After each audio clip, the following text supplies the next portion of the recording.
let's get serious for a second, because what England actually really needs, Scott, is a little bit of momentum after the victory in Serbia. A friendly, not necessarily what they wanted next. They probably wanted a bit of a test. So this Wales offering, is it a test for them? Yeah, I think it is. I think it's probably come at the wrong time for Wales, really. I mean, they'll always want to play England and absolutely be bang up for it, but they've got Belgium, straight after, and that's their big game, really, of this international break. But that the Welsh, the proud nation that they are, and so they should be as well, will be, whoever the team is picked, will be bang up for this. So I actually think this is a decent test for England. I think it'll be a tough game. Yeah, I thought that until, like you, I went through and looked at the way that Craig Bellamy lined up for the Canada game, and he obviously came out with a bit of kidology in the build up to the game, saying, if it was a boxing match, a promoter wouldn't put it on because the depth of the England squad is so ridiculous. But because of that big game at the Cardiff City Stadium on Monday night, which they really have to win, so it's all eggs in that basket if they want to go to the World Cup. They can't really afford to put out their strongest team against England on Thursday. And you just worry that might mean, Crook, that it becomes a bit of a one-sided affair. Yeah, although apart from Serbia, obviously England haven't really swept too many teams away under Thomas Tuchel. But I think you're both right. I think obviously it's all about this Belgian game. It's what they've been talking about in Wales for a few international breaks now. Really, the other qualifiers have just been about getting the points on the board to make this Belgian game relevant, and it certainly is. They've got some injury issues as well. Aaron Ramsey has pulled out, obviously, now playing his football in Mexico, but he's not fully fit, and I think that's a big loss for them, just in terms of experience, and no Dan James either, who would have been a real threat for England with his pace. So, like you, I mean, I thought we might get quite a competitive game, but when you look at the bigger picture, I think it'll be quite a scratch Wales team. And interesting to see what Thomas Tuchel does. We're hearing this afternoon, that Harry Kane probably won't play, that he's picked up an injury. So that obviously gives Ollie Watkins an opportunity again to impress from the start. And I'm all for that. He hasn't turned to him very often, has he? I mean, you said it like it's just like a fait accompli, but I'm not sure, will he play Eze there? Will he do something mad and different? I don't know. I mean, maybe I'm just being a little bit facetious, but he hasn't lent on Ollie Watkins very often. No, but he is the only other number 9 in the squad, and it would be strange, I think, in this game for Thomas Tuchel to experiment. On the other hand, it is a friendly, but there aren't that many matches for England between now and the World Cup, and I'd imagine that Ollie Watkins' head would probably fall off if he didn't start and Harry Kane was injured, because he'd been waiting for such a moment like this. Yeah. 6 games left before the World Cup squad has to be announced, Scott. Is it really time to be experimenting now, or is this about refining those selections, some of those fringe selections? So maybe, yes, about having Watkins primed and ready for action, about seeing who else is in that squad who can play minutes, because he made a big play about keeping this squad together. It was good at the last international break, so we're going to take it into this international break, and if it's good in this international break, we'll take it into the next international break. So do you sort of develop the connections now and those players that are in and around the first team in this game against Wales, or do you just go with your first team? I think you hit the nail on the head right at the top when you said about momentum. And do you know what? I'm sure we'll come on to Jude Bellingham. And obviously he's only played 100 minutes, so he's not fully match fit. But 6 games, 3 camps. Why would you not try and foster the culture you want of the players that you believe will be involved in? So listen, just parking Bellingham to one side with the players that he's got, you're absolutely right. It's been a little bit underwhelming up until that Serbia game. Serbia was absolutely brilliant. He wants momentum. Is it a one-off or is it not? Because if this break doesn't go too well for him, then that will just be a one-off game, and then the pressure will be on him again. So I think you pick your best 11 and you try and develop that best 11 that's available, whether that's Harry Kane or not. So I'm fascinated to see. I actually do think Craig Bellamy, his ego, and I mean this in a good way, would be big enough to say, I'm not just going to play a scratch team against England. That's why I think it would be pretty competitive. But also for Thomas Tuchel, he's got to play the best available 11 that he has, because it has to be momentum now, not just a one-off. Yeah, that's why. I mean, I know that I was being a little bit sort of provocative with the suggestion about Watkins. The reason I asked it is because with Bowen and Rashford in the squad, and Rashford is the one he really likes, by the way. He absolutely loves Marcus Rashford. There is every chance that he might not necessarily go with Ollie Watkins. I mean, he should. I think we all think that that would probably be the most natural way of approaching the situation if Kane is not available.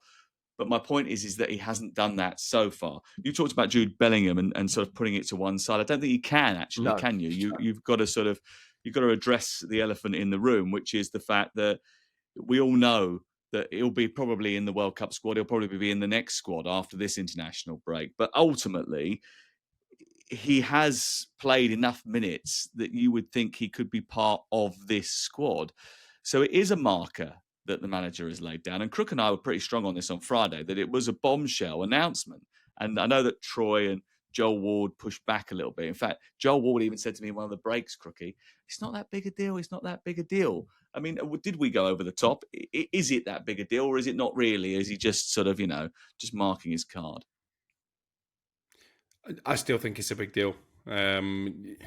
Troy pushed back on the word dropped, which was the headline in one newspaper soon after the squad came out. But I said to you at the time, if this was about physical exertion and managing game time, having not played a lot of club football this season, the FA would have briefed us that in advance, because they would have known the ramifications of this decision. And Thomas Tuchel had the opportunity in the press conference to say, look, it's just about fitness. He's not played enough minutes. He didn't say that. He obviously said it had been a factor. But he talked about the team spirit of the last squad, and as Scott's already alluded to, about wanting to build on that and keep the squad together. I think this is Jude Bellingham having his collar felt. No question about that. We all heard the rumours around the camp in the summer. I know Jordan Henderson has pushed back on those in an interview that he did with a newspaper this morning. But there was definitely a disconnect between Bellingham and some of the senior players, in particular in the squad. I think when Tuchel came in, the reason that Henderson was recalled was because he felt like there was an issue in terms of leadership, and maybe the dressing room wasn't quite as harmonious as it had been for much of Sir Gareth Southgate's reign. And the accusation was that Bellingham had played a big part in that. He used the word repulsive in an interview with Stuart Pearce and Adrian Durham to describe how his mum would feel about Jude Bellingham and some of his behaviour. I know he's backtracked on that, but I do think that's soured the relationship slightly. I think it has to, knowing the type of character that Bellingham is and the type of character that his parents are as well. So I think this is a massive statement from Thomas Tuchel. I compared it on air to Paul Gascoigne being left out of France '98, David Beckham being left out the first game in that competition. It's not quite on that level, because obviously it's only a friendly and a qualifier they're expected to win. But I do think this is an England manager stamping his authority. And what happens next is really important here, Scott, isn't it? Right? Because if the England manager had said those things about me, not that I was ever going to be in an England squad, but if a manager had ever said those things about me, I would be like, oh my God, what have I got to do? What have I got to do? I've got to make sure I do this, and this to get back in his favour. How can I make sure that he wants to pick me the next time? The way Bellingham reacts to this, and we already know that when he had the phone call with Thomas Tuchel, he said he wanted to be called up. That's the most important thing, isn't it? What happens next? Thomas Tuchel, without actually saying anything, can quash it all by picking Bellingham in the next squad and then the squad after that. But I'm with you two. I think this is a very big thing. And this is, without a doubt, in my opinion, a message to Jude Bellingham. Now, I don't know, you've heard more than me about what went on last summer. What I saw was even Gareth Southgate himself, not quite the usual calm, composed self, and seems to be getting ruffled. And that's why I've said from the very start of Thomas Tuchel's reign, I don't have a problem at all. In fact, I like Jordan Henderson being there, that senior pro, the leadership that he brings. So I hope and I think he will be in the squad come the World Cup. I go back to, this is 6 games, 3 camps. He's there to win the World Cup, in and out. I don't believe he'll be the England manager afterwards. I actually think he'll be the next permanent Manchester United manager, but we'll have to wait and see on that one. You need to foster the right culture, the right environment, and you need that with your top players. There's no doubt about it. We're a much better side with Jude Bellingham in it. So for me, this is almost a short, sharp, little kind of like saying to Jude Bellingham, listen, I'm not happy with certain things. I don't know what they are, but there's no other reason. I'm sorry, you're saying about Harry Kane's got a little niggle. If he had a little bit of niggle just before the squad was still called, 100% he'd still be in the squad. So Absolutely. for me, there's a message here, but between the two of them, they need to sort this out. Put the egos to one side. This is for your country and the country you're representing as a manager now.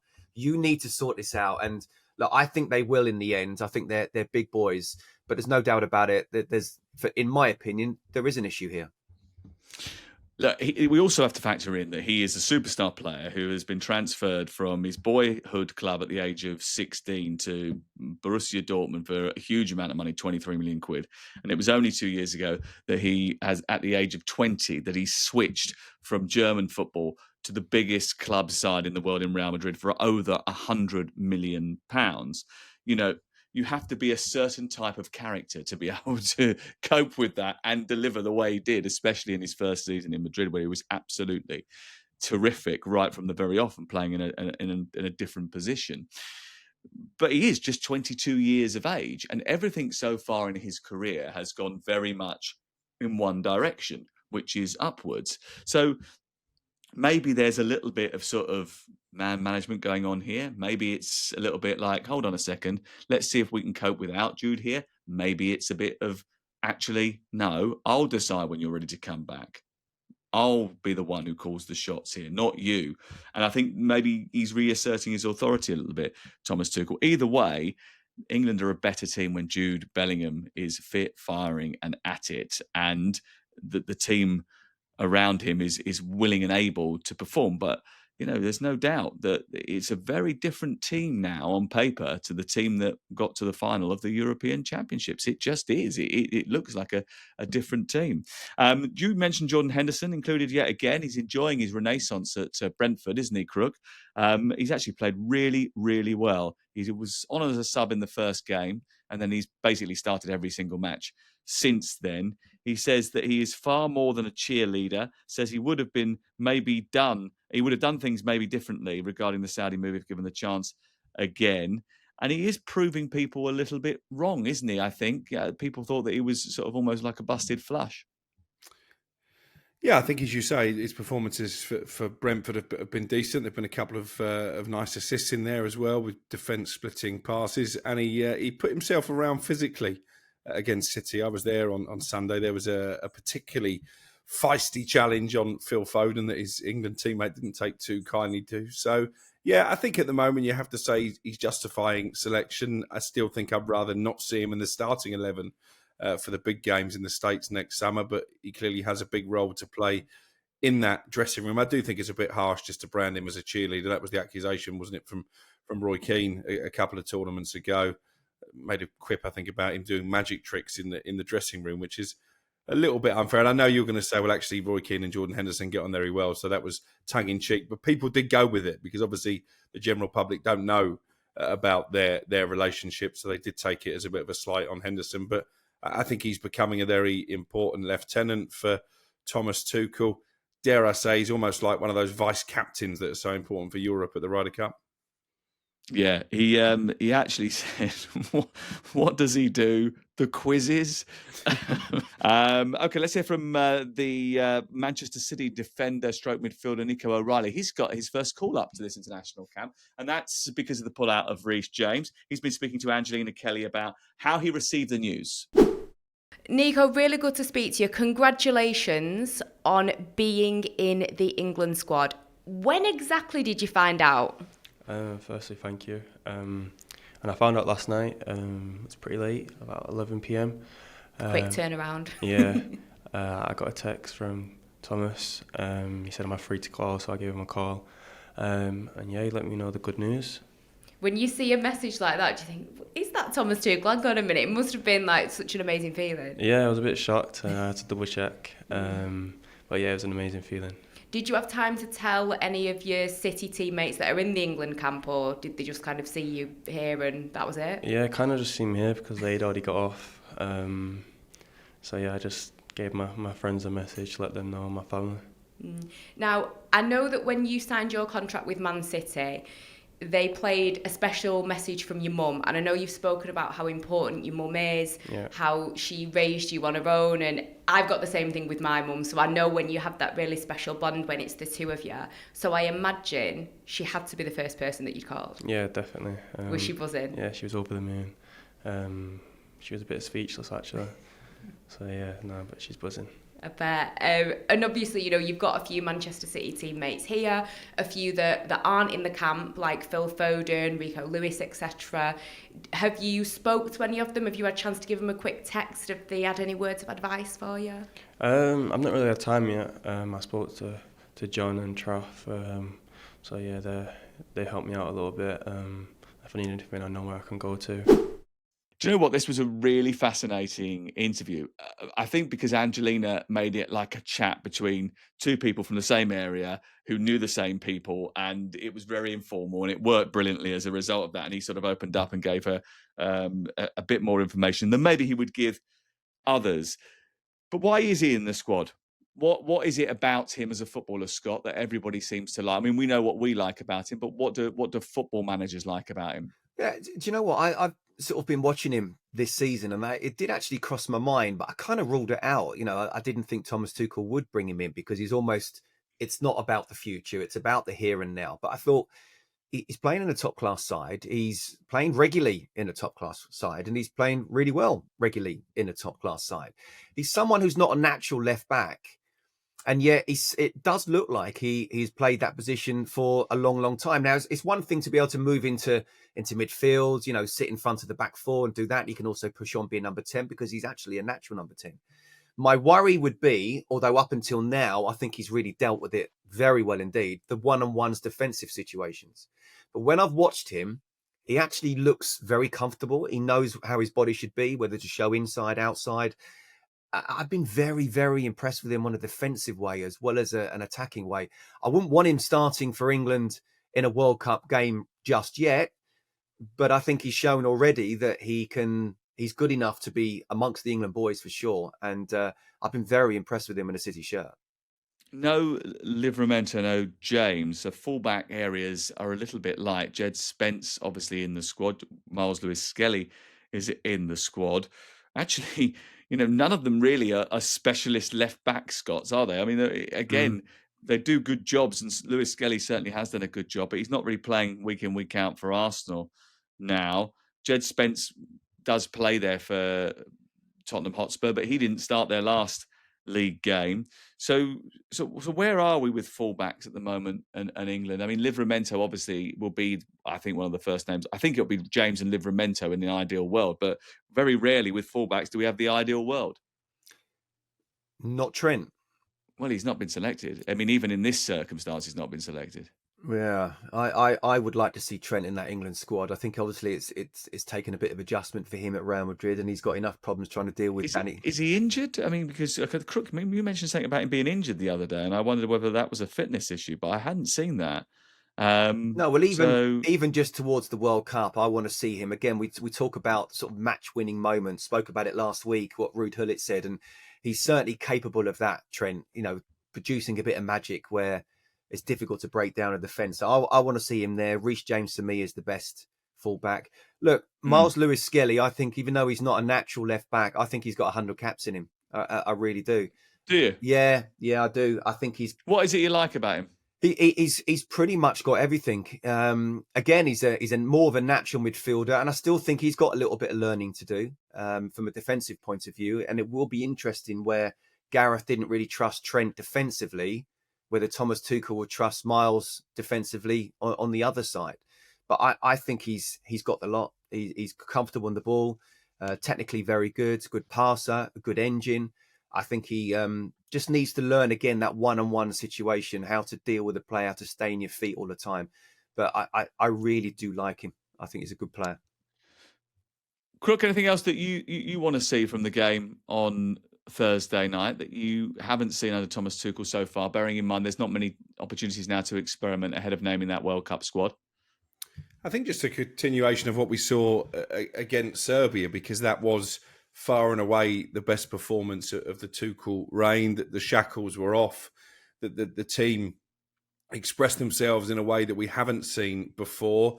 And I think this is an opportunity with no sort of World Cup qualifying points at stake to really prove they can be a genuine contender in the States next summer. In terms of personnel, I think it's difficult.